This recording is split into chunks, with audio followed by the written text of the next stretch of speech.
우리 모두 그 초중고등학교를 지나가면서 우리 주변에 있는 친구들 또는 선후배들을 우리가 같이 이렇게 겪으면서 살아갑니다. 근데 그 중에 하나 조금 특이한 게 있습니다. 초등학교 때 굉장히 키가 큰 아이들이 있는데 그냥 초등학교 때 컸기 때문에 중학교도 크고 고등학교 때도 계속 커가는 친구들도 있긴 있지만, 근데 이따금씩 어떤 친구들은 초등학교 때 이만큼 커놓고는 중학교 때 거기서 멈추고 고등학교 때도 그냥 거기서 멈추고 계속 거기에 있는 친구들이 있어요.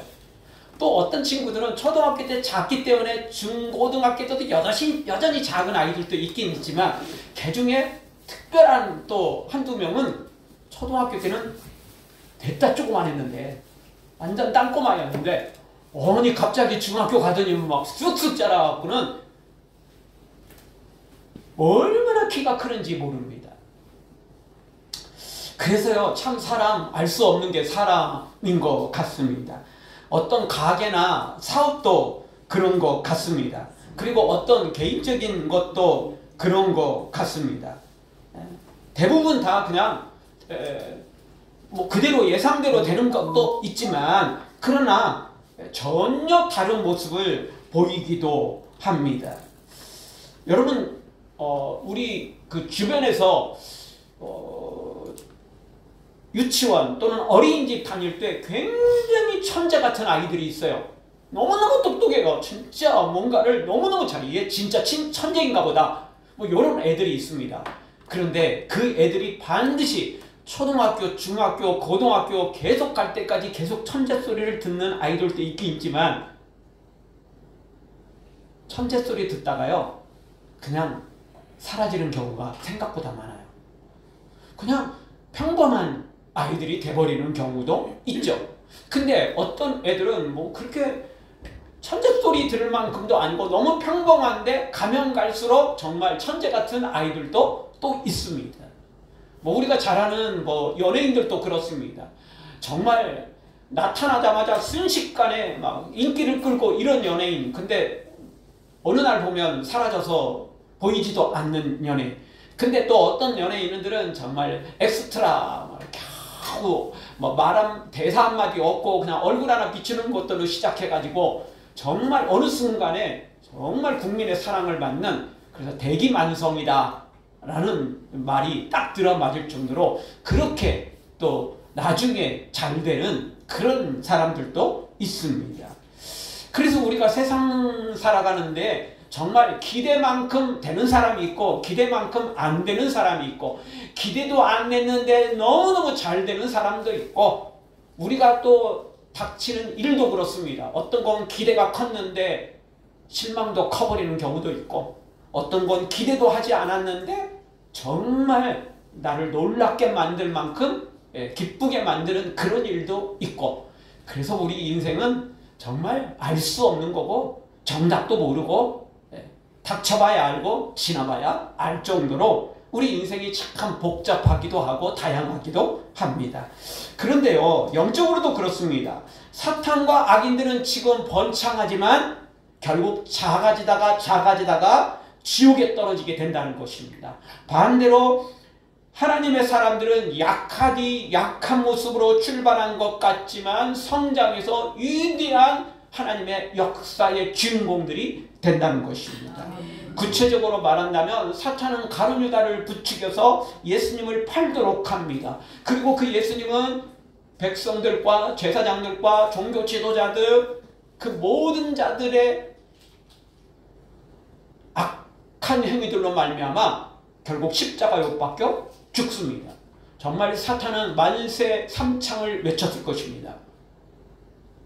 반대로 예수님은 사실 모르는 건 아니었지만, 가룟 유다가 그럴 줄 알았지만 그래도 제자로 선택했고 마지막까지 기회를 주셨지만 어쨌든 십자가에 못 박혀 죽으실 때 제자들마저도 다 배신하고 도망가 버렸습니다. 정말 예수님은 실패자고 사탄은 성공자가 된 것처럼 보였습니다.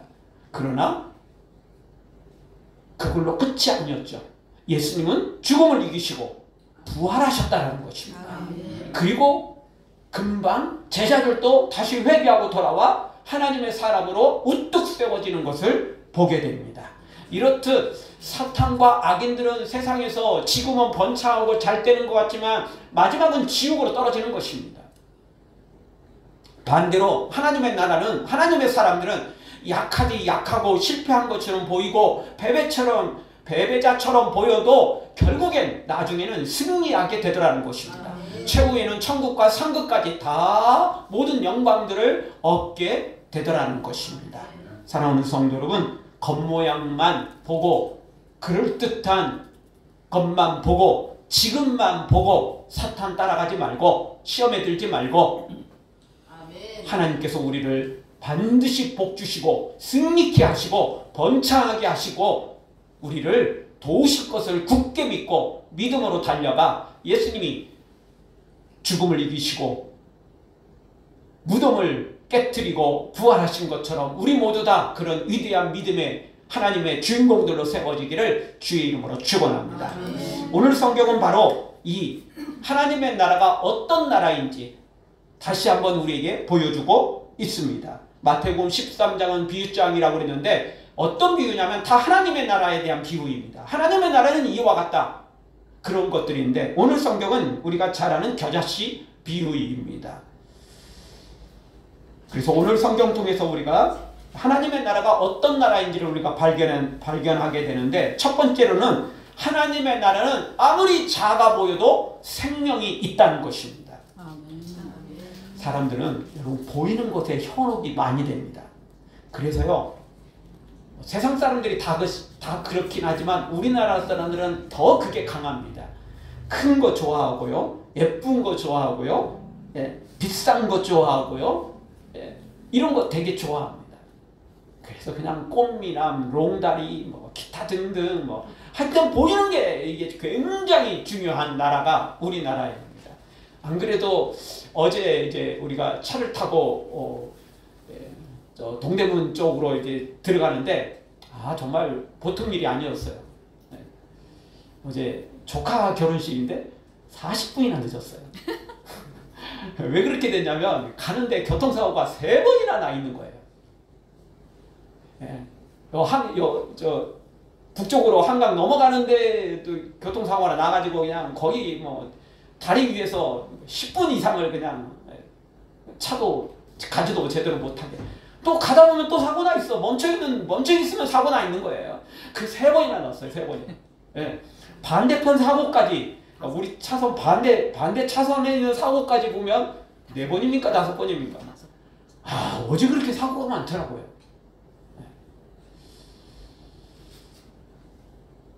근데 우리 인생이 참 이렇게 복잡하고 다양하고 정말 어렵습니다. 근데 어제 가면서 이야기를 하다가 우리나라는 땅덩어리도 좁고 차선도 좁아요. 사실 제가 외국을 많이 돌아다닌 건 아니지만 몇 군데밖에 못 가봤지만 그래도 정말 우리나라는 너무 차선이 좁아요. 솔직히 일반 승용차는 그래도 지나갈 만한데 대형차는 여러분 대형차 지나가다 보면 빈틈 별로 없는 거 아시죠?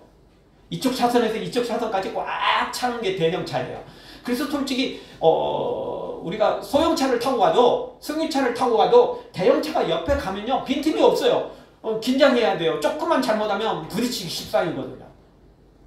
근데 어제 그 이야기를 했어요. 우리나라는 땅덩어리도 좁고 기름 한 방울 안 나는데 왜 그렇게 사람들이 차만 그렇게 큰 차만 갖고 다니는지. 이웃 일본은 정말 작은 차가 많습니다. 경차가 그렇게 많아요. 유럽도요 소형차들이 그렇게 많습니다. 우리나라요 경차 그렇게 싸고 혜택을 많이 줘도 안 사요. 소형차도 안 사요. 그리고 소형차도 소형차가 아니에요. 굉장히 커졌어요. 소형차도. 소형차도 이 엔진이 소형일 뿐이지 겉모양은 다 중형차예요. 다 커요. 큰 거 좋아해요. 우리나라 사람들 다 큰 거 좋아해요. 그냥 큰 게 좋긴 좋을 수는 있죠. 비싸고 그런데 근데 쓸데없어도 일단 큰 거 좋아해요. 무조건 큰 거 좋아해요.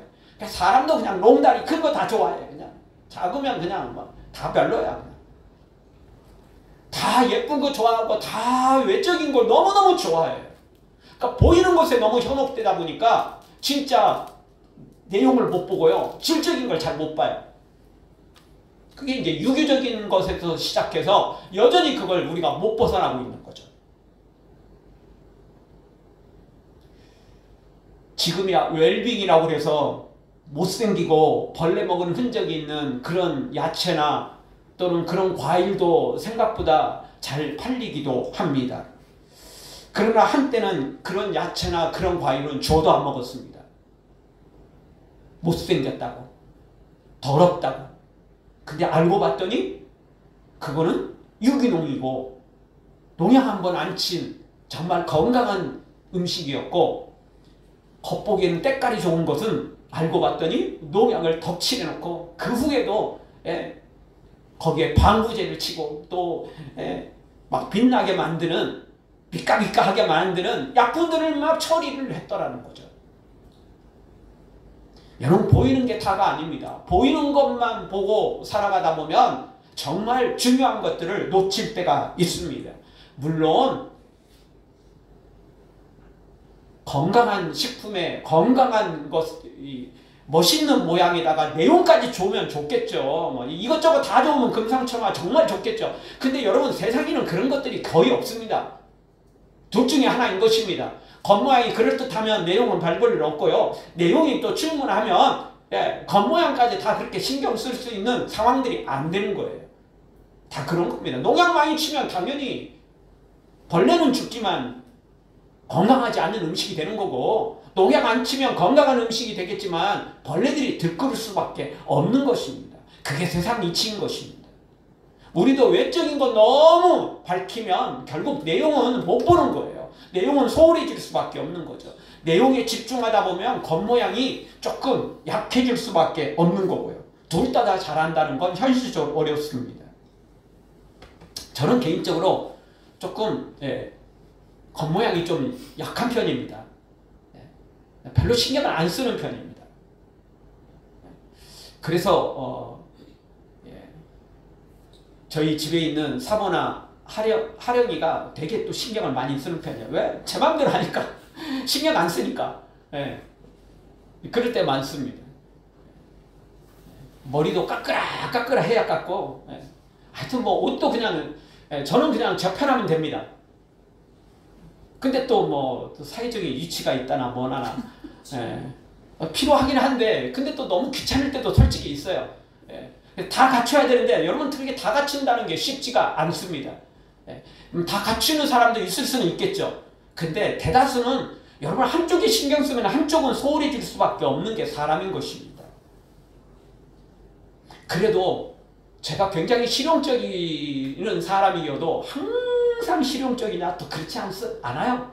저도 또 어떤 면에서는 되게 체면을 차리고 어떤 면에서는 되게 또 뭔가를 또 이렇게 외적인 걸 또 신경 쓸 때가 있어요. 사람이라는 게요, 어떤 분야에서만 또 특별히 더 많은 분야에서만 그럴 뿐이지, 다 사람은 50보 100보예요. 아무리 외적인 거 신경 안 쓴다고 진짜 아무것도 신경 안 쓰는 사람이 있냐? 그러진 않아요. 또 자기가 원하는, 자기가 관심 있는, 자기가 신경 쓰는 어떤 분야에서는 또 되게 외적인 걸 또 되게 또 신경 쓰는 거죠.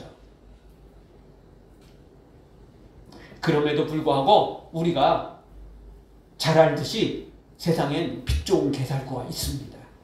허우대만 멀쩡한 그런 사람들도 있다라는 것입니다. 그래서 우리 선조들 중에 일부는 작은 고추가 맵다라고 말을 하긴 하지만, 근데 벌써 그 말이 있다는 것 자체가 작은 고추는 무시당한다, 그 이야기와 어떻게 보면 똑같습니다. 왜? 작은 고추가 다 인정받고 작은 고추가 멸시받지 않으면 그런 이야기가 굳이 나올 이유가 없기 때문에 그렇습니다.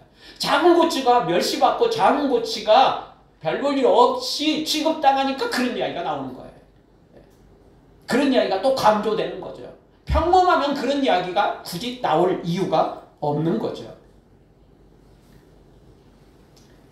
그래서 세상 사람들은요, 다윗과 골리앗을 보면요, 다 골리앗이 이길 거라고 생각하는 거예요. 혹시 또 뭐 다윗이 이길 수도 있겠지라고 말하는 그 사람마저도 큰 기대는 하지 않는 거죠. 물론 여러분 다윗을 선택하는 것이 옳은 것이 아닙니다. 그렇다고 골리앗을 선택하는 것도 옳은 것이 아닙니다. 거기서 중요한 건 다윗과 골리앗이 아니고요. 둘 중에 누가 믿음이 있느냐는 거예요. 아멘. 누가 하나님 편에 서 있느냐는 거죠. 아멘. 그것이 중요한 거예요. 아멘. 자꾸 헷갈리면 안 돼요. 골리앗이 크니까 외적으로 크니까 이걸 선택해도 안 되고요. 다윗이 약하니까 이쪽에 마음이 가네. 한번 기대를 해보자. 응원을 한번 해주자. 박수 치는 건 좋아요. 그렇지만 다윗을 선택하는 것도 둘 다 잘못된 선택이에요. 골리앗도 다윗도 정답은 아니에요. 거기서 정답은 믿음입니다. 거기서 정답은 하나님입니다. 누가 하나님 편에 서 있느냐는 거예요. 그 믿음의 시각으로 우리가 보고 선택을 해야 되지, 강하다고 선택하고 약하니까 마음 가서 선택하고 둘 다 바른 선택이 아닌 것입니다. 오늘 성경도 똑같습니다. 하나님의 나라는 작지만 생명이 있다고 그랬죠. 작은 걸 선택하는 것도 아니고 큰 걸 선택하는 것도 아닙니다. 뭘 선택하는 거냐고요? 생명을 선택하는 것입니다. 바로 예수님을 선택하는 것입니다. 커도 작아도 아무 상관없어요. 그 안에 생명이 있느냐, 그 안에 예수님이 있느냐, 이것이 더 결정적인 것이 되기 때문에 그렇습니다. 근데 사람들은 그게 아닐 때가 너무 많아요. 대다수는, 거의 대부분은 큰 걸, 아름다운 걸, 이쁜 걸, 대단한 걸 선택하고요. 소수의 사람들만 또 마음이 약해가지고, 마음이 짠해가지고 약한 걸, 부족한 걸 선택하는데 둘 다 바른 선택이 다시 아니라는 걸 말씀드립니다. 정답의 선택은 생명입니다. 하나님입니다. 예수님이라는 것입니다. 그런데 하나님의 나라는, 예수님은 절대 큰 것에서부터 시작하지 않았다는 겁니다. 예수님도 이 땅에 내려오실 때 마국간에 태어나셨습니다. 가장 가난한 갈릴리 촌동네, 그곳에서 태어나셨습니다. 마리아와 요셉이라는 그 가정을 선택해서 예수님이 나셨습니다. 그리고 여전히 삶 가운데서도 목수 생활을 하시며 가난한 자의 삶을 살았습니다. 예수님의 모양도 똑같습니다. 이사야 53장에 보면 예수님이 대단한 풍채를 가지고 있거나 흠모할 만한 외형을 가지고 있지 않다라고 말합니다. 연한 순 같고 보잘것없어 보이고 다 그런 모습이었습니다. 교회도 그렇고 예수님도 그렇고 다 약하고 부족하고 세상으로 보면 별 볼 일 없는 그런 모습으로 다 시작했다라는 것입니다. 그래서 오늘 성경도 역시 하나님의 나라는 작은 것에서 시작한다는 겁니다. 근데 다시 말씀드리면 작다고 다 예수님이 있는 건 아니고 생명이 있는 건 아닙니다. 작기 때문에 예수님을 더 모셔야 되고, 그러면 놀라운 기적이 일어난다는 것입니다. 제가 자주 말씀드리지만 요한계시록에 나오는 그 7교회 중 화려하고 크고 숫자가 많은 교회들은 주님께 칭찬받지 못했습니다. 특히 라오디아 교회는 칭찬이 하나도 없었습니다. 다 책망만 맞았어요. 에베소 교회도 칭찬이 조금 들어가는 것 같았지만 결정적인 치명적인 책망이 있었습니다. 오죽했으면 예수님께서 내가 교회를 옮겨버리겠다, 촛대를 옮겨버리겠다, 이렇게 말할 정도로. 에베소 교회, 라오디아 교회는 겉모양으로는 대형 교회였습니다. 겉모양으로는 은혜로운 교회였습니다. 그러나 그들은 첫사랑을 잃어버렸고, 그러나 그들은 벌거벗은 줄도 모르고 있었던 것입니다. 반대로 빌라델 교회, 서문학 교회는 작은 교회였습니다. 미자리 교회였습니다. 숫자도 너무 적었고 능력마저도 너무 적었습니다. 오죽했으면 예수님께서 계시록 3장 8절에서 사람들이 평가한 게 아니고 예수님이 평가를 이렇게 하셨습니다. 같이 보겠습니다. 내가 작은 능력을 가지고도 내 말을 지키며 내 이름을 배반하지 아니하였도다. 아멘. 이게 예수님이 하신 말씀이거든요. 작은 능력이에요. 예수님도 스스로 뭐라고 말했냐면 내가 너한테 작은 능력을 줬다. 능력을 크게 준 게 아니고 은혜를 크게 준 게 아니고 능력을 적게 줬다. 은혜도 적게 줬다. 복도 적게 줬다. 예수님이 이렇게 말씀하실 정도로 이 빌라델 교회, 서문학 교회는 모양도 작았고 숫자도 작았고 은혜도 작았고 능력도 작았고 복도 작았고 다 작았어. 다 작았어요. 큰 게 없었어요. 다 작았어요. 한 교회도 아니고 빌라델 교회, 서문학 이 두 교회가 그랬어요. 그런데 오직 이 두 교회만 책망 하나 없이 칭찬만 받았던 것입니다. 작기 때문에 칭찬받은 거 아니에요. 작은데도 불구하고 뭘 가지고 있었어요? 내 말을 지키고 내 이름을 배반하지 않는 믿음을 가지고 있었어요. 주님을 사랑하는 걸 가지고 있었어요. 그러니까 칭찬받은 것입니다.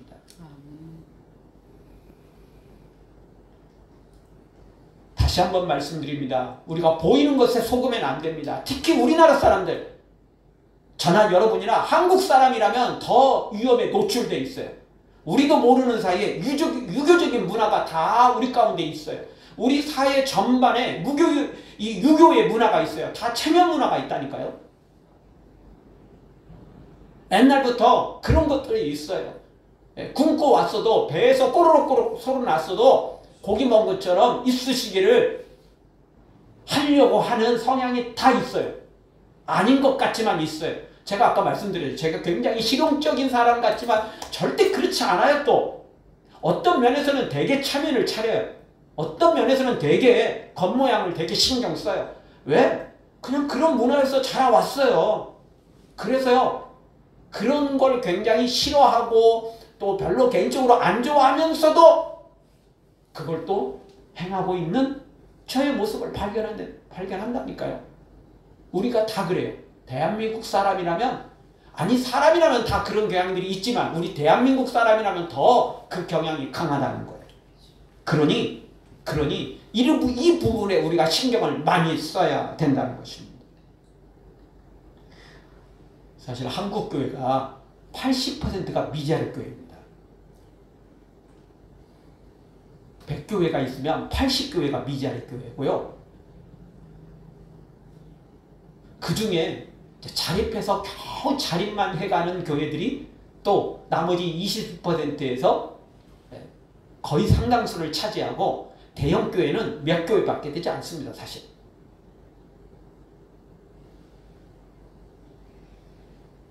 중요한 것은 숫자가 아닙니다. 크냐 작냐 이게 중요한 게 아닙니다.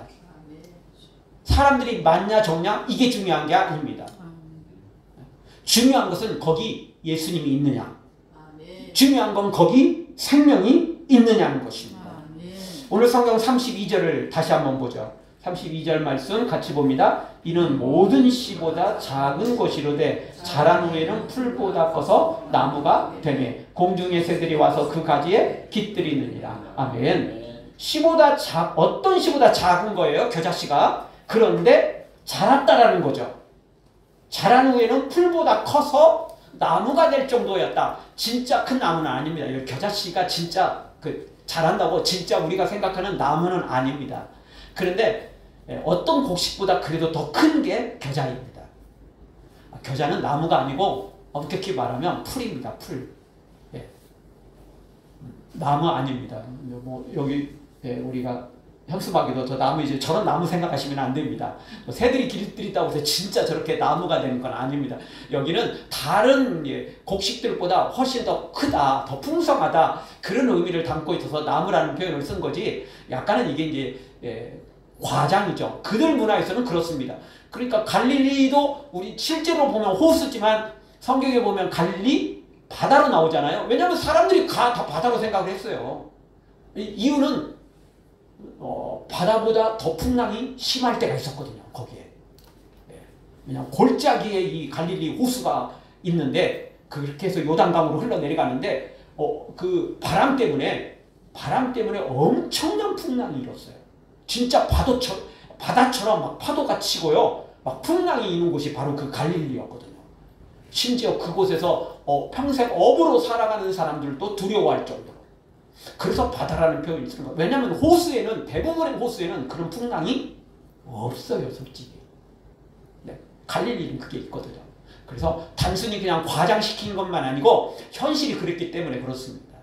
그래서 이 겨자씨도 그렇습니다. 겨자씨도 굉장히 사실은 뭐 조그마한 씨, 겨자씨 보여드리죠. 제가. 이게 겨자씨입니다. 작죠. 그러니까 이스라엘 사람들은 작은 씨앗을 이야기할 때 겨자씨라고 하고 우리나라 사람들은 작은 걸 할 때 뭐라고 하죠? 좁쌀? 또 뭐 같다고 하는데?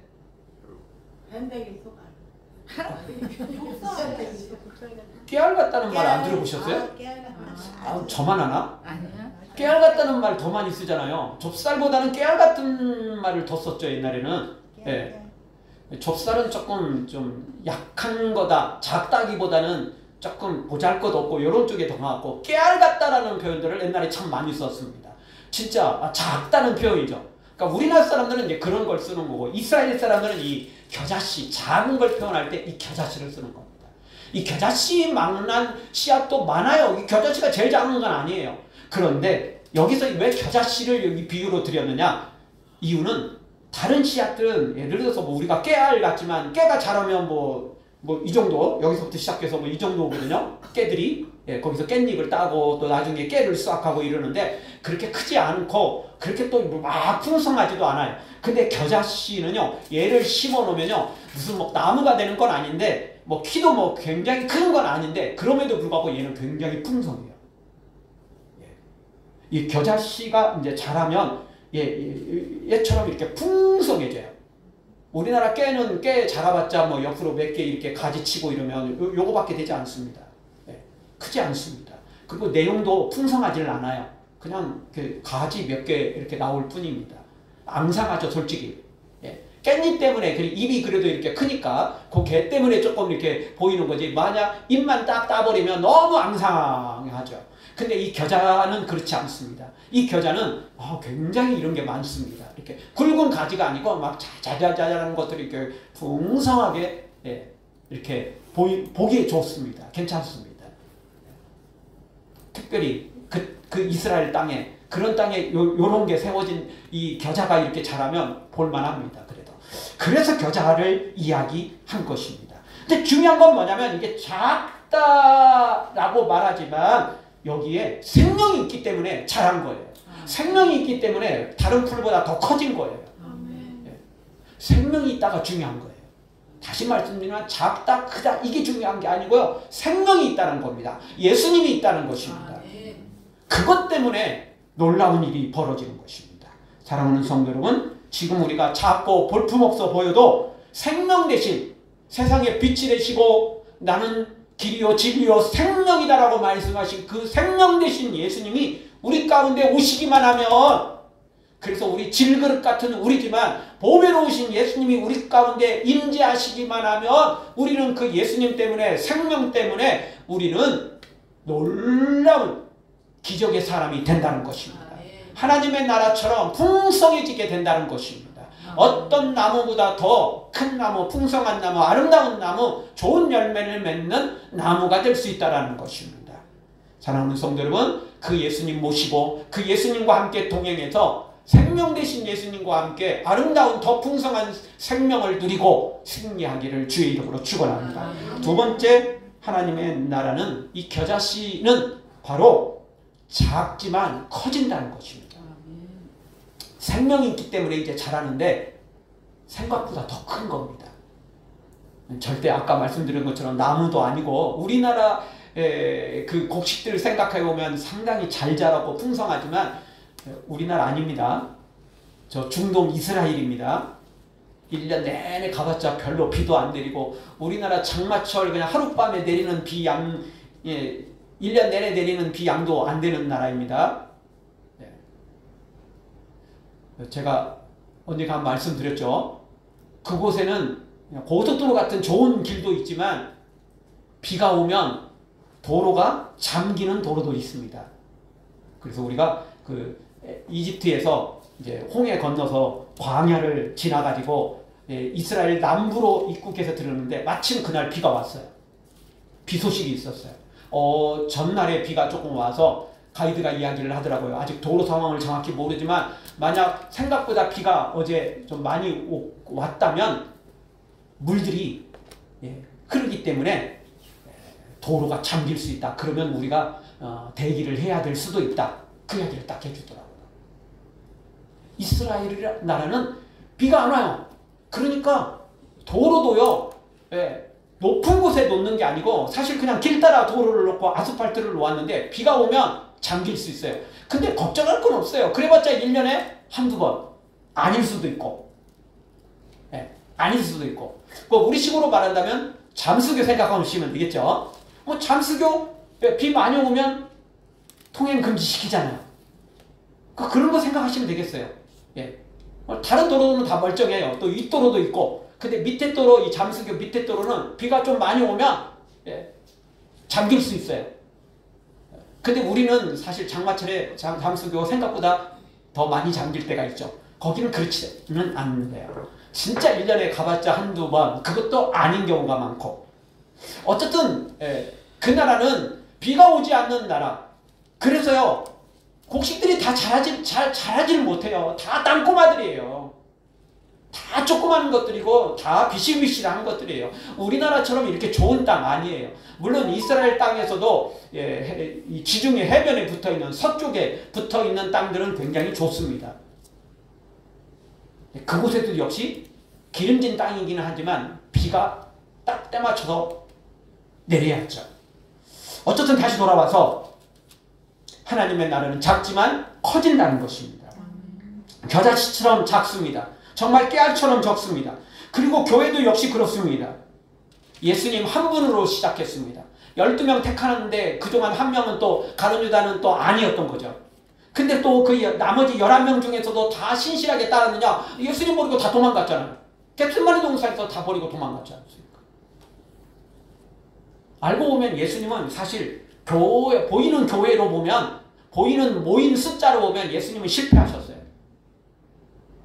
많은 무리들이 따랐지만 그거는 별 볼 일 없는 것들이고, 요즘식으로 말하면 교회 등록도 안 하고 그냥 뭐 필요할 때만 한번 들렸다 가는 사람들이 불과했고, 등록자는 12명 했는데 그 12명 중에서도 한 명은 완전히 배신자였고, 근데 그 나머지 또 11명 중에서도 다 또 어려우니까 도망가버리고, 예수님은 완전히 실패자였던 거죠.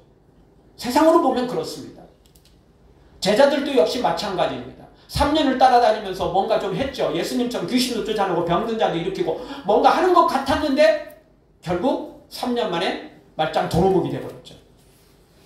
그렇지만 또 놀라운 역사가 시작되죠. 예수님 죽음을 이기시고 부활하셨고 제자들도 성령 충만함을 받고 그리고 능력의 사람이 되죠.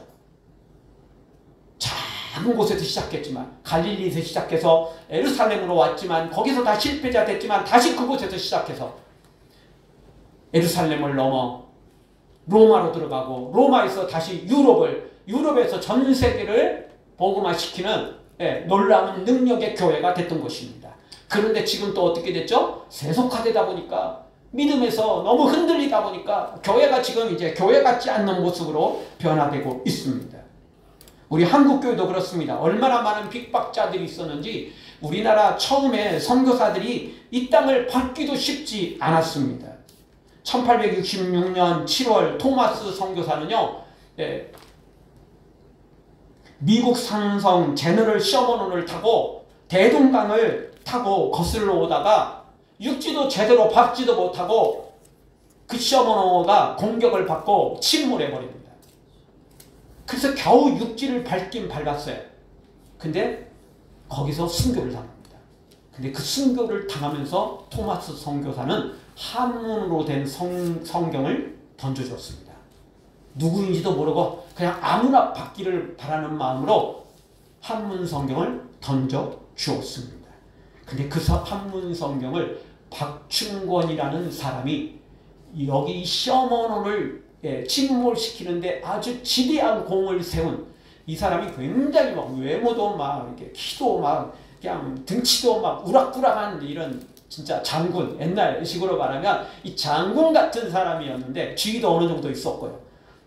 이 사람이 한문 성경을 결국 갖게 되고 그 성경을 읽고 변화되어서 훗날에 세례를 받고 영수라는 그 직분이 교회에 그때 있었는데요. 교회 지도자 중에 한 사람이었습니다. 교회의 연수가 됩니다. 그 토마스 선교사를 직접 죽인 건 아니지만 그 일에 앞장섰던 한 사람 중에 그 성경을 받고 읽고 그렇게 놀라운 변화가 일어났던 것입니다. 우리 한국교회도 정말 힘들었지만 그 작은 성경책 하나들 그리고 작은 복음이 들어와서 지금 이런 놀라운 교회가 됐던 것입니다. 그렇습니다. 성경은 다 그런 모습을 우리에게 보여줍니다. 욥기 8장 7절 우리가 너무나 잘 아는 말씀이죠. 내 시작은 미약하였으나 내 나중은 심히 장대하리라. 다 시작은 미약해요. 교회는 다 약한 모습으로 시작합니다. 하나님의 백성들도 다 약하고 보잘것없는 것으로 시작됩니다. 그러나 반드시 나중에는 창대하게 되더라는 것입니다.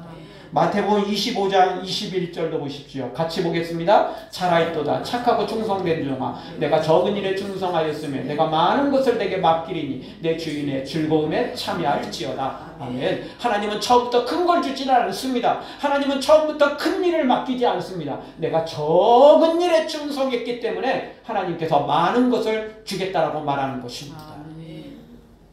왜냐하면요 처음부터 큰 걸 주고 많은 걸 주면요 사람들이 우르르 다 달려들어요. 믿음 없어도 달려들고요.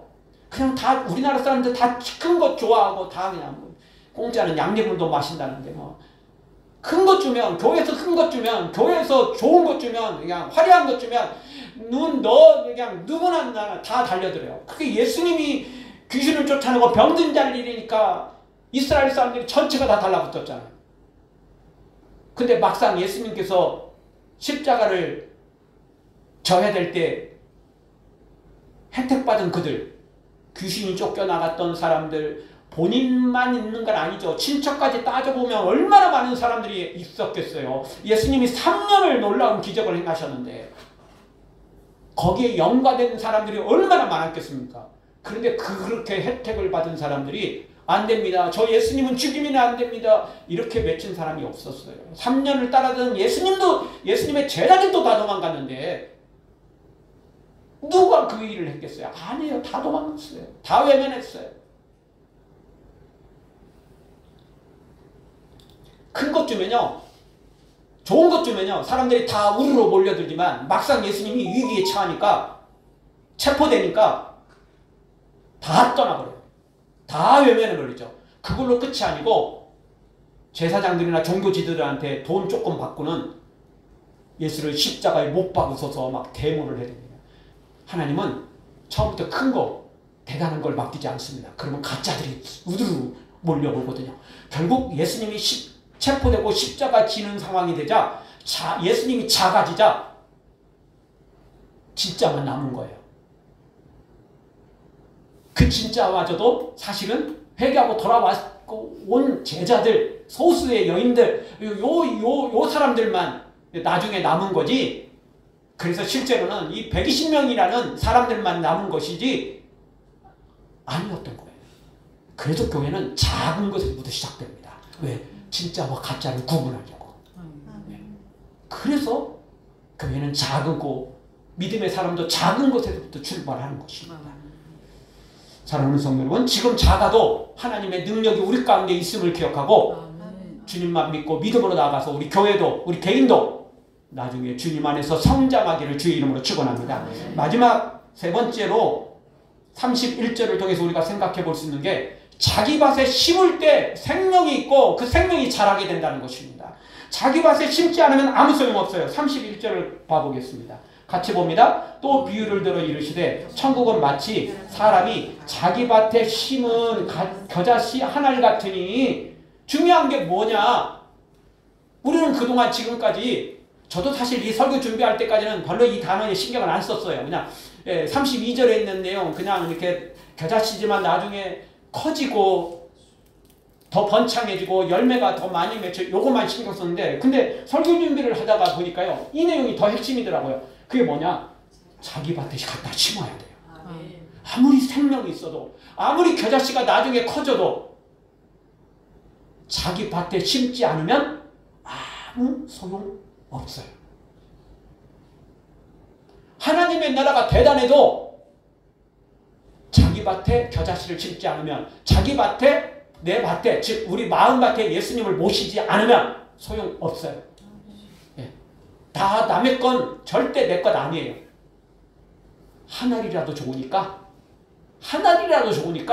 내 마음밭에 예수님을 심어야 돼요. 예. 심으면 돼요. 심으면 역사하세요. 지금도 우리 예수님은 우리의 마음문을 두드리고 계십니다. 여러분, 예수님께서 우리의 마음문을 강제로 열고 심는 법은 없습니다. 우리의 마음문을 두드리는 것까지는 예수님이 하십니다. 밥상을 다 준비해 놓고 숟가락까지 떠서 아까지는 예수님이 하실 수 있습니다. 근데 강제로 먹여주지는 않습니다. 먹는 건 내가 먹어야 됩니다. 해서 받아먹는 건 내가 해야 됩니다. 내 마음밭에 생명을 심는 것은 내가 심어야 됩니다. 씨앗을 찾아갖고 심을 필요도 없습니다. 예수님이 선지자들을, 전도자들을, 하나님의 사람들을 보내서 우리에게 말씀을 심도록 다 준비해 놓으셨습니다. 계시록 말씀 한번 보죠. 볼지어다 내가 문 밖에 서서 두드리니 누구든지 내 음성을 듣고 문을 열면, 주님이 계속 두드리고 계세요. 주님이 계속 나를 부르고 계세요. 그래서 그 음성만 듣고 문을 열기만 하면 주님이 들어오신대요. 막 주님을 일부러 막 끌어들일 필요도 없어요. 그냥 문만 열면 돼요. 예수님이 들어올 준비가 다 돼 있거든요. 모든 걸 다 준비를 해놨어요. 힘도 없는데, 피곤한데 밥 차려 먹으라고 말하는 게 아니고요. 밥상 다 준비하고 숟가락까지 떠갖고 아만 하라는 거예요. 아만 하라는 거죠. 그러면 주님이 다 해주시겠다는데, 근데 그 아도 하지 않는 사람들이 너무 많은 거예요. 자기 밭에 심어야 돼요. 내 마음밭에 예수님을 모셔드려야 돼요. 그러면 됩니다. 사랑하는 성도 여러분, 작지만 생명이 있고 예수님이 있기 때문에 크게 자랍니다. 겉모양은 대단하지 않습니다. 그래도 작아도 생명이 있기 때문에 가능한데, 더 중요한 건 자기 밭에 심어야 돼요. 내 마음밭에 심어서 반드시 그 예수님을 모시고 그 예수님과 동행해서 이 땅에서도 승리하고 영원한 천국까지 누리기를 주의 이름으로 축원합니다.